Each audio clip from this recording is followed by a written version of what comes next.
Hola, mi nombre es Alejandro Pavallo. Y mi nombre es Lorena Betancourt.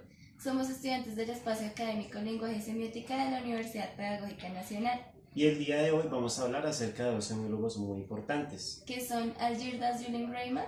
y Eliseo Verón. Esperamos que la explicación dada en este video les sea de gran utilidad. Gracias.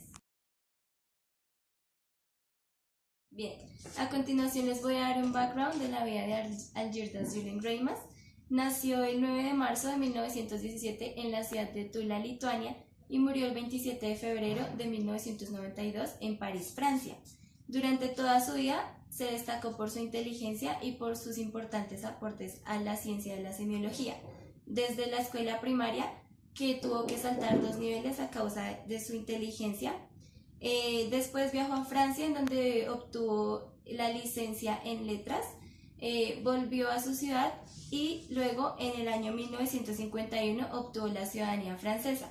Durante toda su vida participó en la Sociedad de Estudios Lingüísticos Franceses y asimismo fue director del Departamento de Semántica General. En 1979 publicó una de sus obras más importantes llamada Le Dictionnaire raisonné de la théorie de la langue, y asimismo junto al semiólogo Roland Barthes, con quien tuvo una estrecha amistad, desarrollaron su tesis sobre la moda. Algunas de las obras más importantes de este semiólogo son Semiótica Estructural, Diccionario del Francés Antiguo y del Sentido. Ahora bien, vamos a entrar a estudiar o analizar cuál fue la teoría semiótica para Algirdas Yulin Reimas. En primer lugar, tenemos que saber qué es la semiótica para él. Él establece que la semiótica es aquella disciplina que intenta explicar cómo se produce, se recepciona y se capta el sentido. Va a basar toda su teoría en el sentido y dice que esto se hace por medio de algo que él denomina las materias significantes. ¿Pero qué es una materia significante? Una materia significante es cualquier cosa que nos produce un significado y que nosotros la percibimos por medio de los sentidos. Reimas también afirma que el sentido está antes que cualquier producción discursiva, porque primero tenemos el sentido y ya después de eso sí podemos hacer o producir algún discurso. También dice que la semiótica no se encarga de producir el sentido, sino que el sentido ya está ahí y lo que hace la semiótica es tomar el sentido, transformarlo y dotarlo o darle una significación. Esa significación es enteramente personal, quiere decir que depende de cada uno de nosotros, de la significación que nosotros le demos a nuestras materias significantes. Él también establece que la semiótica toma el sentido y construye un discurso a partir del mismo. Para ello, establece una fórmula que consta de 3 componentes. Estos son, en primer lugar, el sentido, más la experiencia personal, más el acervo cultural. Esto nos da la significación, la cual es personal. Bien. Dentro de la teoría semiótica de Reimas, él desarrolla un concepto muy importante que es el de la semiótica narrativa. La semiótica narrativa se basa en investigar o en analizar la lógica del sentido dentro de un relato. Entonces, esta semiótica narrativa se ocupa del análisis de las materias significantes, como lo habíamos mencionado anteriormente. ¿Cuáles eran las materias significantes sobre las que él basó su teoría? Él establece que son los relatos. Entre los relatos podemos encontrar, por ejemplo, historias, cuentos, narraciones, fábulas, leyendas, mitos. Este tipo de relatos van a ser el estudio principal de la teoría de Reimas. Él también establece que los relatos están sujetos a un análisis descriptivo. Eso quiere decir que cada relato se puede analizar y se pueden analizar también cada uno de sus componentes. La semiótica narrativa también busca explicar las leyes y los recursos que afectan o que permiten contar algo mediante cualquier relato, que es sobre lo que él establece su teoría. Ahora bien, para la teoría semiótica de Reimas también fue muy importante que él tomó 2 disciplinas o conceptos de la lingüística para estudiar los relatos. La primera es la semántica y la segunda es la sintaxis. Bien sabemos que la semántica es aquella parte de la lingüística que se encarga de estudiar el significado de las palabras. Entonces, en el momento o al momento de analizar un relato, él dice que se debe analizar el plano del contenido. ¿Qué quiere decir esto? Pues el simple contenido que tiene cualquier relato. Este se divide en unidades, las cuales son fonemas, lexemas, semas y sememas. Los fonemas son las unidades fonológicas mínimas de una palabra. Los lexemas o el lexema es la raíz de la palabra. El semema es el sentido particular de una palabra y el sema es el conjunto de unidades elementales de la significación. De esto es lo que se encarga de analizar la semántica. Por otra parte, Greimas también tomó, como les había mencionado, la sintaxis. Entonces de allí desarrolla el concepto de sintaxis fundamental. La sintaxis sabemos que es la disciplina que estudia el orden y la relación que tienen las palabras dentro de una oración y las funciones que cumple cada una de ellas. Ahora bien, ¿qué es la sintaxis fundamental? Él la estableció o la definió como un conjunto de operaciones lógicas que ponen en relación los elementos semánticos de un universo discursivo. Quiere decir que es el conjunto de relaciones lógicas que tiene la mente del ser humano para analizar y relacionar los componentes de un relato, de un universo discursivo. Esta sintaxis descubre el modo de existencia y funcionamiento de dichos elementos y asimismo de la significación. Entonces lo que hizo Greimas para desarrollar la sintaxis fundamental fue crear el cuadrado o cuadro semiótico. Este lo podemos hacer con varios conceptos, dependiendo los cuales escojamos. Lo vamos a ejemplificar con los conceptos de masculino, femenino, no femenino y no masculino. En todo cuadrado semiótico hay líneas verticales, líneas horizontales y líneas diagonales. Cuando Greimas creó el cuadro semiótico, se fundamentó en las operaciones más simples que hace la mente del ser humano, que son la operación de negación y la operación de aserción. La negación consiste en manifestar una contradicción lógica y la aserción en vincular dos términos contrarios que pueden convivir en un mismo eje semántico. Entonces, cuando vemos el cuadro semiótico, podemos establecer que las líneas horizontales representan las relaciones de contrariedad. Esta nos dice que los elementos relacionados sí pueden coexistir en un mismo eje semántico. Por ejemplo, masculino y femenino o no femenino y no masculino pueden convivir en el mismo eje semántico. Ahora, las líneas diagonales representan las relaciones entre contrarios o las relaciones de contradicción. Esto consiste en que los elementos relacionados no pueden coexistir en un mismo eje semántico. Por ejemplo, masculino no puede coexistir con no masculino y a su vez femenino no puede coexistir con no femenino. Finalmente, tenemos las líneas verticales. Las líneas verticales representan el proceso de implicación o las relaciones de implicación, que significa tiende a. Esta nos establece que ambos elementos se implican a sí mismos.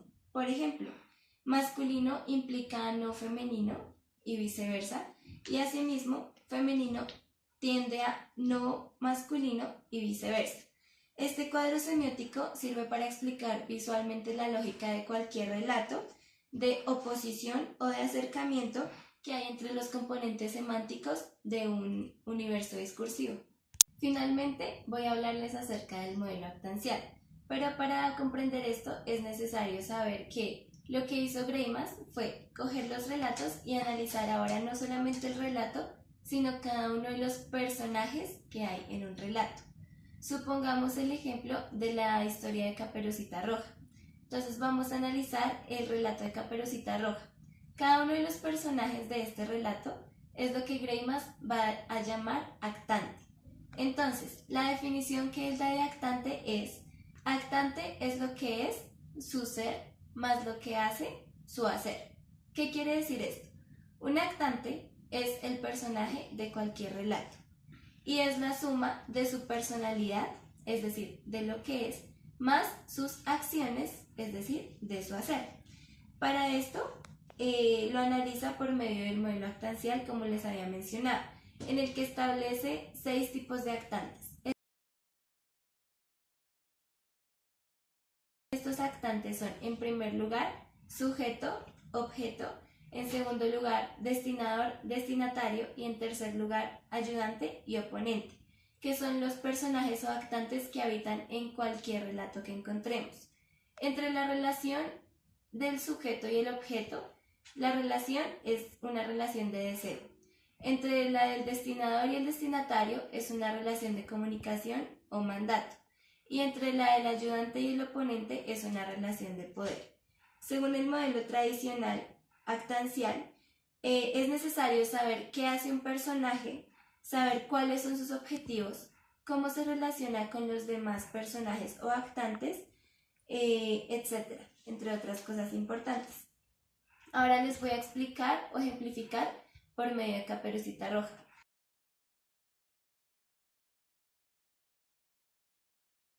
En este caso, el sujeto principal es Caperucita Roja, ya que es sobre la cual recaen todas las acciones.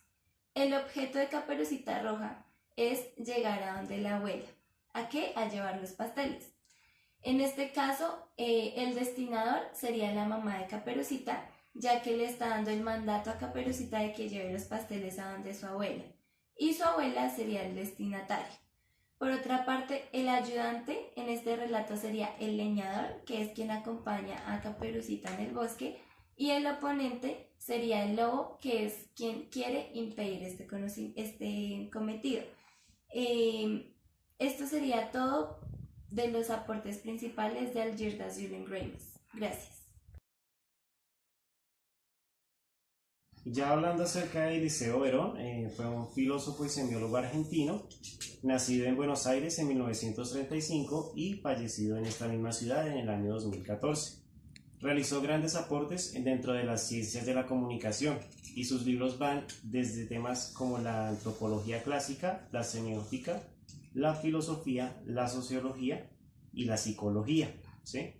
Uno de sus más grandes aportes es la teoría de los discursos, que es una serie de esquemas. Dentro de sus obras más importantes podemos mencionar Semiosis social, Conducta, Estructura y Comunicación y también Esto no es un libro. Hablando de Eliseo Verón, podemos decir que él concibe la semiótica como un estudio de cómo el ser humano concibe el conocimiento, comparte el conocimiento y lo utiliza dentro de un ámbito social. Él trae a colación varios aspectos de Peirce. Sin embargo, el más importante es que, o la diferencia más importante radica en que él piensa que todo fenómeno es social y que a su vez esos fenómenos sociales tienen dos aspectos por mencionar. El primero, que toda producción es de sentido social. Y el segundo, que todo fenómeno social tiene dos niveles, el macrosociológico y el microsociológico. Dentro de lo macrosociológico podemos decir que son todas esas grandes transformaciones, grandes afectaciones que sacuden a una sociedad, como por ejemplo una guerra, ¿sí? Y el segundo, lo microsociológico, son esas pequeñas características que aún así afectan a la sociedad y que en realidad tienen mucha trascendencia, por ejemplo el fenómeno de la drogadicción o las madres solteras. Verón afirma que lo más importante dentro de una sociedad es su capacidad de producir sentido, y esa capacidad de producir sentido se traduce en la capacidad de producir textos, ¿sí? Estos textos deben estar compuestos por la pluralidad de materias significantes. Adicionalmente, ya hablando dentro de la producción del discurso, Verón afirma que hay dos planos muy importantes a resaltar. El primero son las marcas y el segundo son las huellas, ¿sí? Las marcas son aquellas singularidades que tiene un discurso, por ejemplo el tono de voz utilizado por quien lo produce o también la vestimenta que utiliza al pronunciarlo. Y las huellas son aquellas, es el porqué del discurso, ¿sí? Ese porqué se genera ese discurso, es lo que quiere transmitir el discurso. Eliseo Verón plantea la teoría de la discursividad. Dentro de la misma, él menciona dos caracteres que son bien importantes y nos resalta que ninguno es más importante que el otro, ¿sí? El primero dice que toda producción es necesariamente social. Con esto nos quiere decir que no podemos producir un discurso sin tener un carácter social de trasfondo, ¿sí? Y la segunda es que todo fenómeno social es una producción de sentido. Eso está ligado estrechamente con la explicación anteriormente dada de macrosociológico y microsociológico. Eliseo Verón también se centró en el estudio de los discursos políticos y dentro de los mismos desarrolló la enunciación política, ¿sí?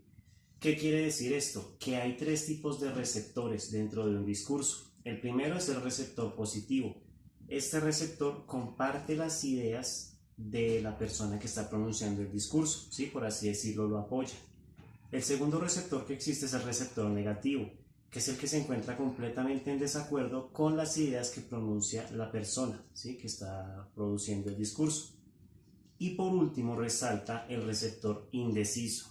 Este receptor se caracteriza por no tener una idea clara y generalmente cede a la persuasión de uno u otro discurso, ¿sí? Esto sería pues la explicación de los tres tipos de discursos de receptores según la enunciación política.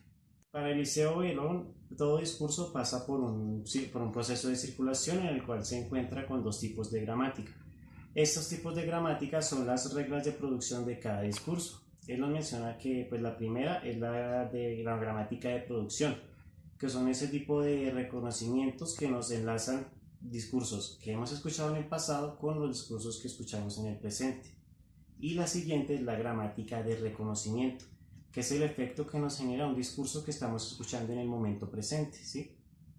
Eliseo Verón nos plantea el concepto de semiosis social infinita, por medio del cual, tanto desde un punto de vista diacrónico y sincrónico, la semiosis social es una red de significantes infinita. Con esto nos quiere decir que todo discurso debe ser generado con base a una premisa fundamental, que es el conocimiento. Sin el conocimiento, el sujeto que produce el discurso no tendría las herramientas para producirlo, ¿sí? Es importante tener esto en cuenta para generar coherencia con los discursos que pronunciamos. Esto sería el cierre como tal de los planteamientos realizados por Eliseo Verón. Bien, esto es todo por ahora. Esperamos que este video sea de gran utilidad para ustedes. Esperamos que les haya gustado, agradecemos su atención y asimismo les invitamos a indagar en cada una de las teorías de estos importantes semiólogos. Y recuerden que, como afirma Julius Greimas, el mundo es un lenguaje y no una colección de objetos.